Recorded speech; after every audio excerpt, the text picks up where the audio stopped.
ทุกบ้านนู้นรู้สิเลย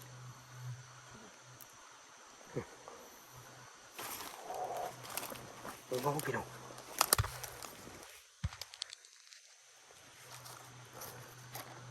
หกกินมันนะไม่ฝอยเดียวไม่ฝอยเปย์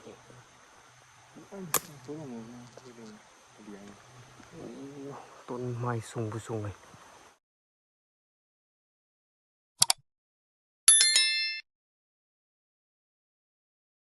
เอากับทักทายสวัสดีพ่อแม่พี่น้องเหมือนทุกคนวันนี้ก็มาพบพ่อส่องบอดื้อหาอยู่หากินได้แล้วนะทีมงานมากับทีมงานกดไลค์กดแชร์ให้เลยเด้อนี่ตั้งตุ๊บหากันแล้วพี่น้องมาแต่เมื่อกี้ละโอ้3-4อยู่3-4นอนนี่บนนอนคนละบนบรรยากาศฝนก็ใกล้ๆคือสิตกแหละ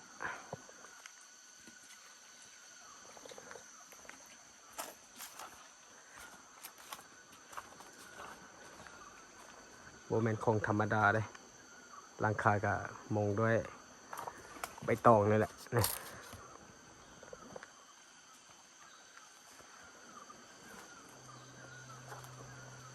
ทานายพันเพิ่นกำลังรับพาอยู่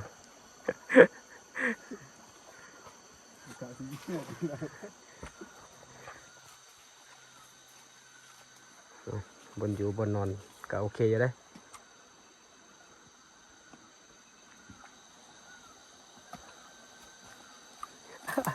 ดูตาหันใจเลย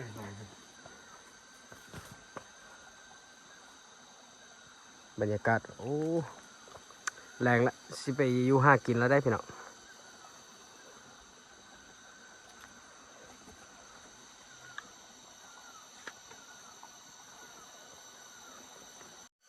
เอ้าสิออกไปหาอยู่หากินแล้วได้พี่น้องแรงละนี่พันใหญ่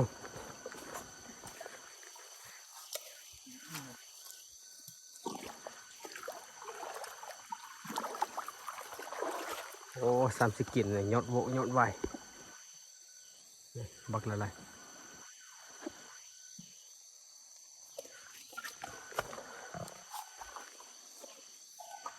นี่ตุ๊บโอ้บ่เป็นไงมาสุดนี่พี่น้องบนนอนก็โอเคอยู่เอ้าก็รุ่นไปนำกันสิมันหรือบุมัน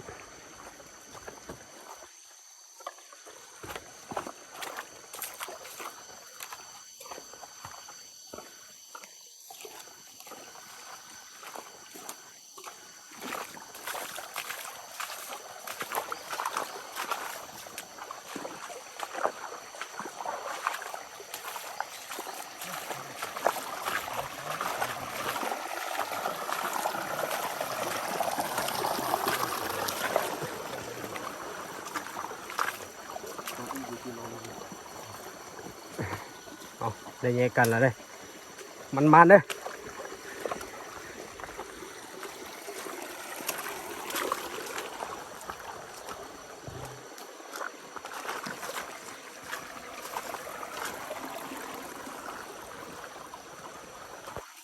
โอ้ต้นไม้โคตรสูงเลย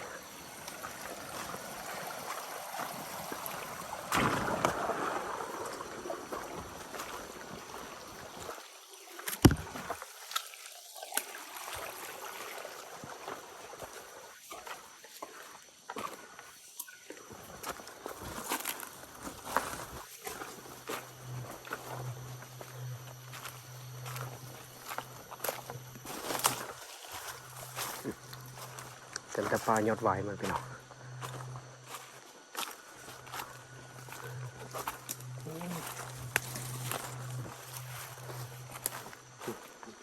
โอ้ทุกบ้านนู้นรู้สิเลย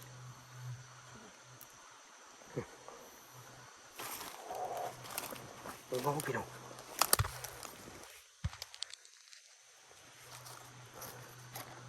หกกินมันนะไม่ฝอยเดียวไม่ฝอยเปย์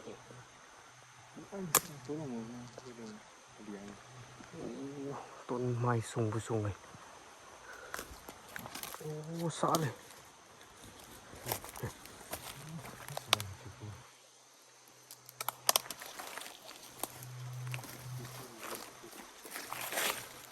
ผมมากินเมื่อทางทีโอ้ยังไม่ใช้จับอยู่ตอนนี้นะพี่น้อง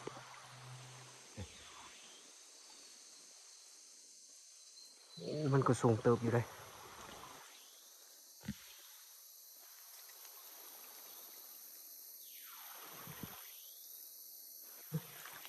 เหมือนเศร้ากัน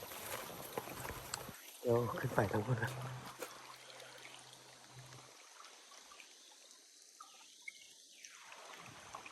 โอ้มันก็สูงอยู่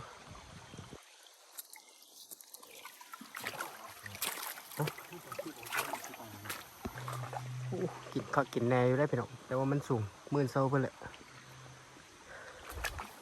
มันนี่ ขึ้นไปโลดทางเหนือป่ะมากตัวนี้มากตัวนี้กำลังสุกกำลังเป็นมากอยู่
หวยหมูป้าพี่น้อง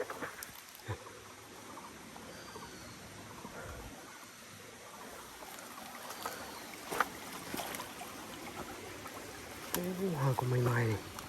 หางก็ลงมาเนี่ย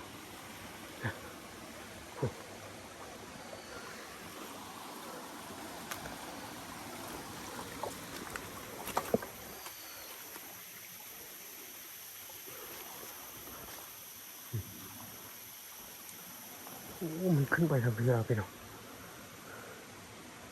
คันปืนขึ้นไปทางพี่ก็โอเคอยู่เลยเพราะว่าโมเบลเดอร์มันขึ้นไปทางบนเลยขึ้นไปฝั่งนั้นเนี่ยเราลุ้นนำกันว่าซีโอเคป่ะอย่างนี้ก็แม่มันไม่ได้มาทางบนมันกลับมาทางพี่ละ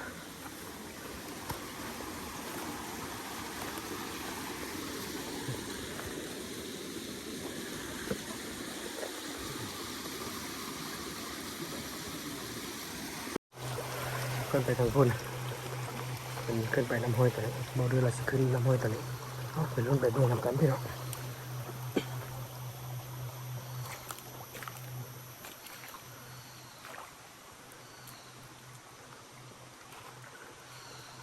มันคือหมูป่าพวกนี้นะมันจะสิเจอกับปลาตื้อเลยแหละก็หกกิน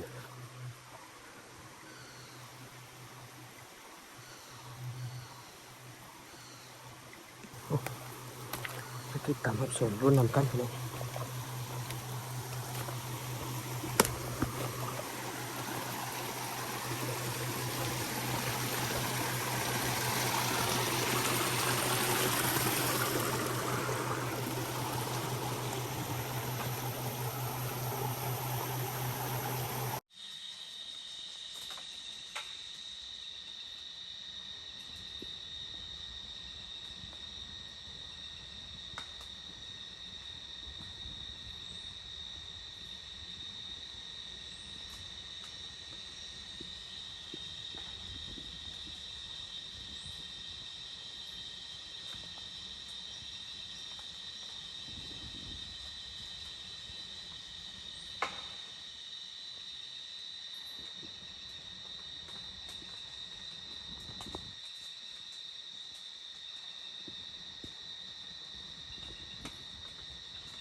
เอาแล้วพี่น้อง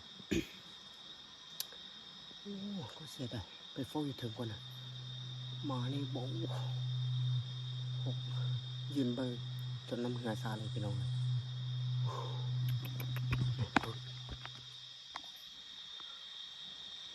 โอ้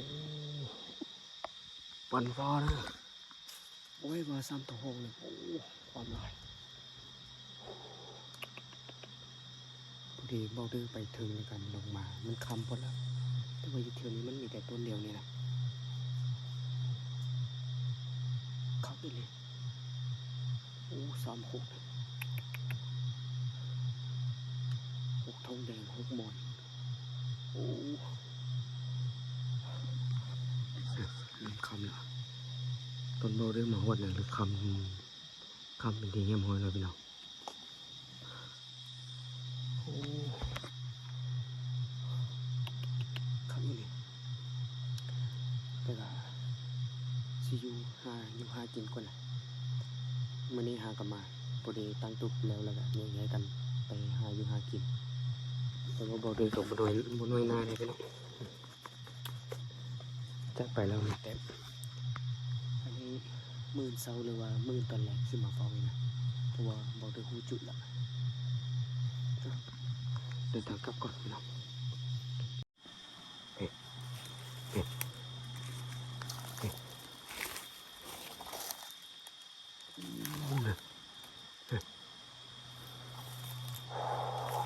กินความลายพี่น้องเฮ้ยเสียดายบอกได้ไปฟ้องถึงคนน่ะปิด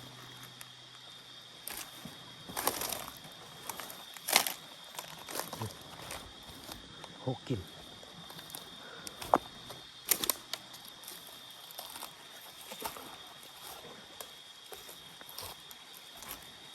โมเมนต์แต่หกหมูปลากระมามัน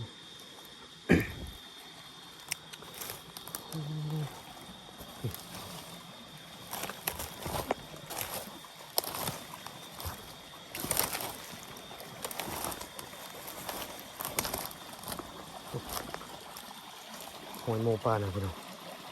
อันนี้เป็นหอยเมื่อเช้านะพอดีบ่ดูกับทีมงานมาฮดติดแล้วก็มาตั้งตุกก่อนแล้วก็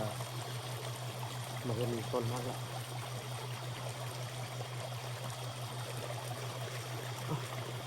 ตัดแขนกันไปเลย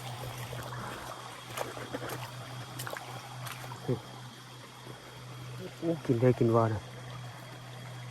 หมักต้นยังบสุกมันสีเขียวๆจริงๆเวลาไม่สุกมันดำๆ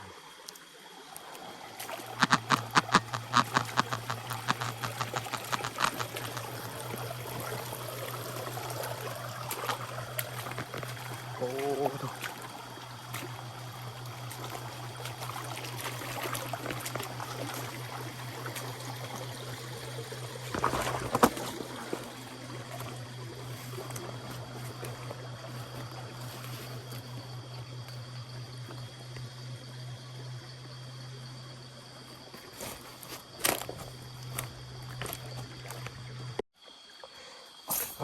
มาหดเข้มเลยพี่น้องโอ้ต้นมากมันสูงพอ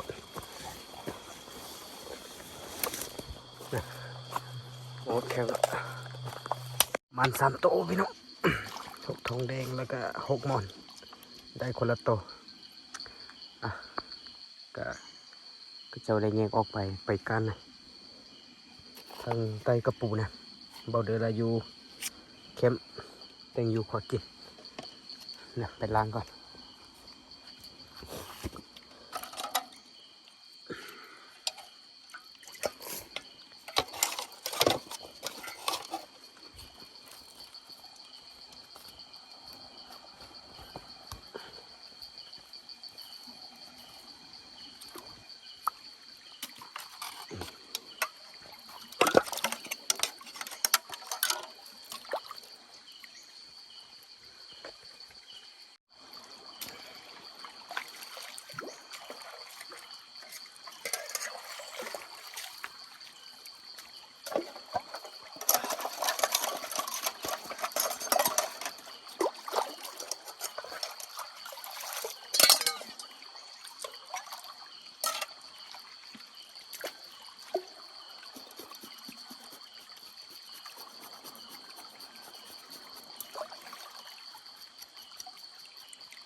ต้มกระโหกพี่น้องโอ้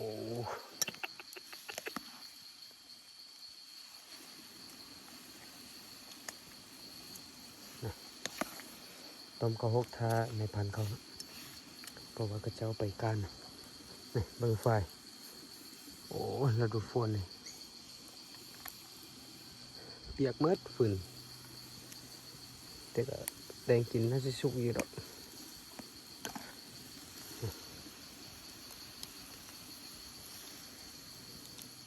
หมดพระปนนอนนะโอ้เบิ่งเอาพี่น้องวันนี้มาปุ๊บแล้วก็มันตั้งเขื่อนนี่แหละดูฝนนี่แต่ก็ตั้งตุ่มใหญ่เติบได้กระหอกยางปะเผื่อมืออื่นนะพี่น้องโอ้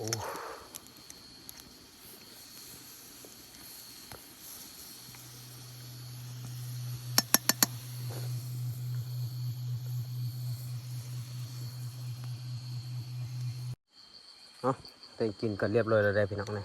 ต้มหกนะมีแต่รถท่าในพันเข้ามา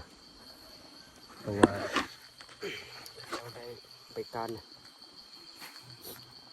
ทางไปลัดกันแล้วก็ไปการตะปูนะบ่ฮู้ว่าจากสิมานหรือบ่มานกันที่ตามมักจบไปนักกันแต่ว่าก็เจ้าได้ทับมาแล้ว2 บาทก็บ่ฮู้ว่าจากแม่นทับบริษัทในอย่างนะก็ติดตามรับชมเป็นเหมือนกันนี่แหละพี่น้องบ่ดื้อมื้อนี้บ่ได้ออกไปการบ่ดื้อเป็นพวกขวามื้อนี้นะได้อยู่แคมป์แล้วก็แต่งกินกันมีแต่แต่งกินกันเรียบร้อยแล้วกันมีแต่สิได้รถท่าเขากลับมาแล้วก็กินข้าวพร้อมเดียวแล้วก็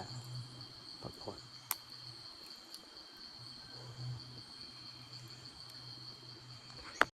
อ๋อมาโหดแล้วได้นี่กระปูโอ้มาเลยพี่น้องกินข้าวบ้านี่ต้มหกแซ่บๆนี่พุ่นน่ะอ๋อเถอะในพัน เพื่อนเลยเนี่ย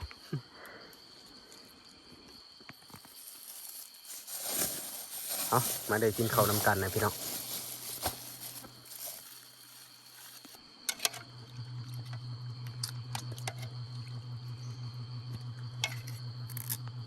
เอาจะมาดูทุ่งไม้เลยจ้ะ พ่อหนอนมันดีอย่างเจ้าคือกันฮะดื้อเนี่ยไม่เจอจริงๆครับตะพอนอยู่เลยไม่ใช่เชียวอื้อหรอไม่ได้ใส่ได้หรอก บวงธรรมศาสตร์ แทะเสร็จ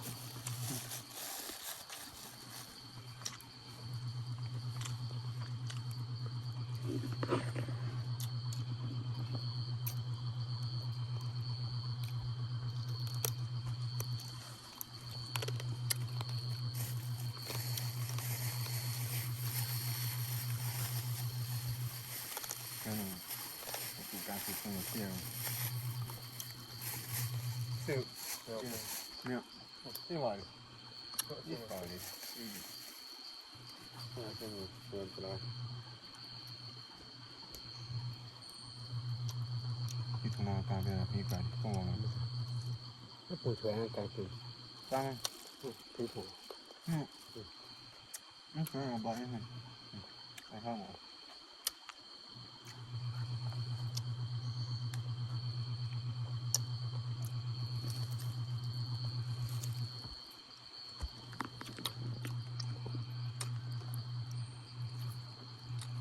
บ่อ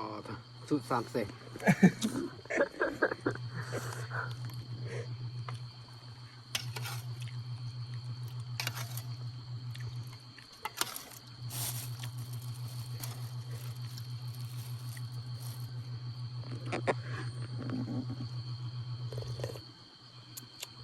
ขายไงเพิ่ง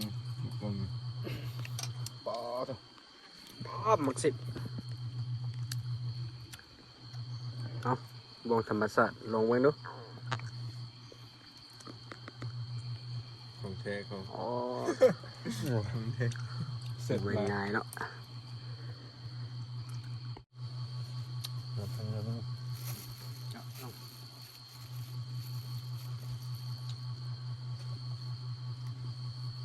是点就没给。 ใช่ไหมส่งเรื่อง ครับผม รู้สึกเราเอากรุงเทพดีมันฟังถูกที่เลยวิวเอาแซ่บมันล็อกเขาเอาเลยอ๋อโลเจ็บไปเจ็บไป เขาเล่นในปังกูผมเดี๋ยวช่วยผมต้องคุณหนูที่ของผมว่าเห็นเองนะสุด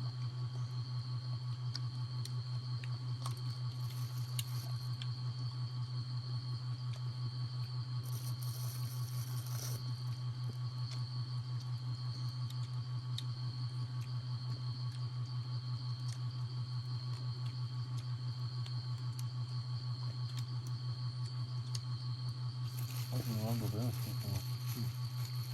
ต้มซุป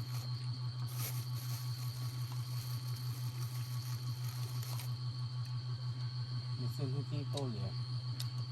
这同学还记得？ กลัวเลย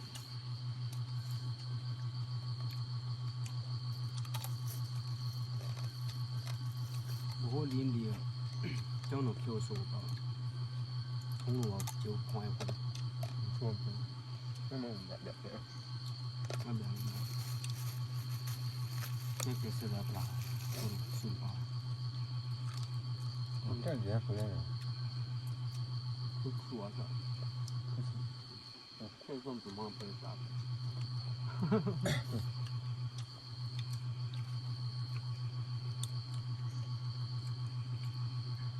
啊对。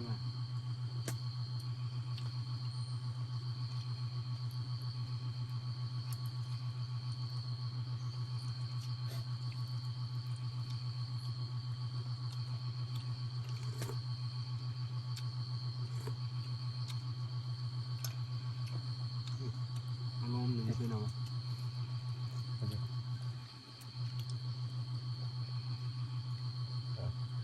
เอาละทีแรกเลยที่นู้นขาไปก็น่าจะเอาเลย 我们那边的没带嘛，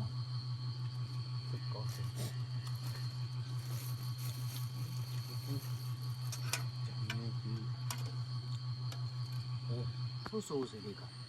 你不过来看，那固定我叫100元，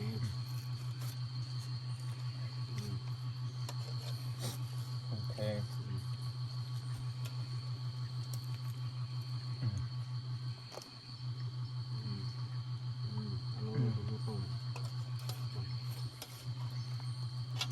ต้มซุปมันต้องดูแล้ว